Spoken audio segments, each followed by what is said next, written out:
आयशा को उस रात नदी में फेंकने के बाद अगले दिन वो चारों लड़के सारी फोटोज डेवलप कराने के लिए स्टूडियो पहुंचे। उन्होंने वहां काम करने वाले एक लड़के को कुछ पैसे दिए और उसे डरा धमका के फोटोज डेवलप करा ली। जब उन्होंने आयशा की डेवलप्ड फोटोज देखी जिसमें वो मजबूर, शर्मिंदा और बुरी तरह दर्द से तड़प रही थी, तो वो लोग जोर जोर से हंसने लगे। उन चारों को कोई रिग्रेट नहीं था उस पे जो उन्होंने आयशा के साथ किया था। अचानक वो लोग जिस कार में थे उसका बैलेंस बिगड़ गया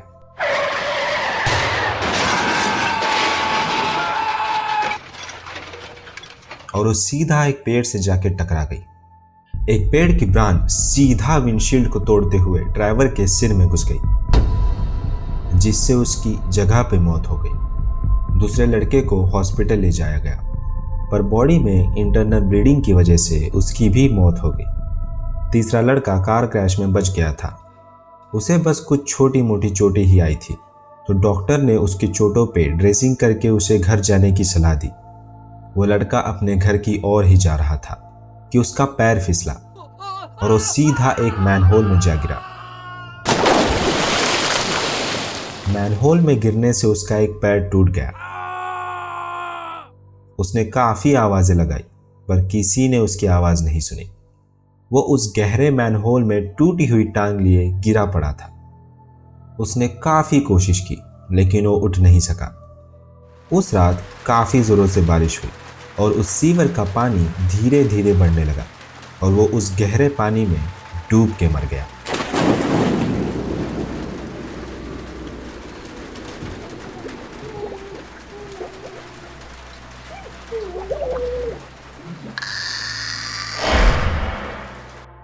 चौथा लड़का भी सही सलामत था और वो सीधा अपने घर चला गया। उस रात जब वो अपने रूम में सो रहा था, उसने सपने में आयशा को देखा,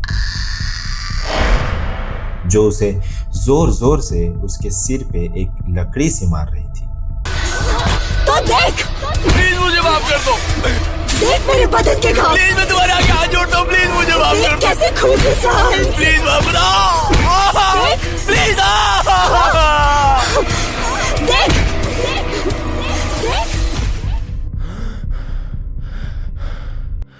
जब वो डरते हुए उठा तो उसके सिर में एक भयानक सा दर्द होने लगा। वो दर्द धीरे धीरे बढ़ने लगा और वो दर्द उसे बर्दाश्त ही नहीं हो रहा था। उसे ऐसा लग रहा था कि वो पागल हो जाएगा। कुछ ही देर में वो अपने हाथ में एक फॉर्क लिए खुद के सिर में जोर जोर से मारने लगा। उसे समझ आ रहा था कि उसके साथ ये सब क्यों हो रहा है। उसने जो भी किया था उसके लिए उसे रिग्रेट फील हो रहा था और उसे लग रहा था कि यह आयशा का ही दिया हुआ कर्ज है। वो भागते हुए पास के पुलिस स्टेशन जा पहुंचा और अपना गुनाह कबूल कर लिया। उसने पुलिस को सब कुछ बताया कि उसने उस रात आयशा के साथ क्या क्या किया। सारी पिक्चर्स जो उन्होंने क्लिक की थी वो पुलिस को दे दी। पुलिस ने उसे अरेस्ट करके एक सेल में फेंक दिया और पुलिस आयशा की बॉडी सर्च करने लग गई। इवेंचुअली वो आखिरी लड़के ने भी जेल में अपना दम तोड़ दिया। वो अनबियरेबल सर दर्द उसे बर्दाश्त नहीं हुआ और उसने अपना सिर जेल की दीवारों पर मार मार के खुद की जान ले ली। 2 दिनों बाद आयशा की बॉडी पानी के ऊपर तैरती हुई पाई गई। उसे पोस्टमार्टम के लिए ले जाया गया, जहां उसके फिंगरप्रिंट से उसे आइडेंटिफाई किया गया। जिस डॉक्टर को पोस्टमार्टम के लिए भेजा गया था, उसे एविडेंस के लिए आयशा के बॉडी की कुछ पिक्स लेनी थी। फोटो लेने के लिए जैसे ही उसने कैमरे का फ्लैश ऑन किया, डर से उस डॉक्टर के हाथ से कैमरा नीचे गिर गया।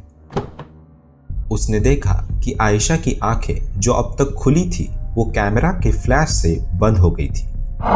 कुछ घंटों बाद उस डॉक्टर की लाश उस ऑफिस में पाई गई। पेन किलर्स के ओवरडोज के कारण उसकी मौत हो गई। जिसने आयशा के पोस्टमार्टम की पिक्चर्स को देखा, उन्हें रात को डरावने सपने आने शुरू हो गए और उन्हें अनबियरेबल हेडेक होने लगा। कुछ ही घंटों में वो सारे मिस्टीरियस सर्कमस्टांसेस में मरे हुए पाए गए। अंत में पुलिस ने वो सारे पिक्चर्स को जला के डिस्ट्रॉय कर दिया। उन्होंने आयशा का केस पब्लिक से छुपा के रखना चाहा, पर धीरे धीरे आयशा स्कर्स के रूमर्स पूरे मलेशिया में सर्कुलेट हो गए। आयशा के पोस्टमार्टम की कुछ पिक्चर्स लीक हो गई और इंटरनेट पे डाल दी गई। आज भी कहा जाता है कि जो जो उन फोटोज को देखता है उन्हें सपनों में आयशा का भूत दिखाई देता है, और जब वो नींद से उठते हैं तो उन्हें काफ़ी ज़ोरों का सिर दर्द होने लगता है। आयशा के लाश की वो पिक्चर्स हर जगह लोगों को हॉन्ट करती है, चाहे वो मलेशिया में हो या किसी और जगह। आयशा उनके सपनों में दिखाई देती है। अगर आप भी आयशा के कर्ज से बचे रहना चाहते हो तो ऑनलाइन उसकी पिक्चर सर्च कभी मत करना, और अगर आप गलती से उसकी ओरिजिनल पिक्चर्स देख भी लेते हैं तो भूल कर भी उसकी आंखों में मत देखना। भूल कर भी आयशा की पिक्चर्स को किसी के साथ शेयर मत करना, वरना क्या पता उस रात वो आपका आखिरी सपना हो।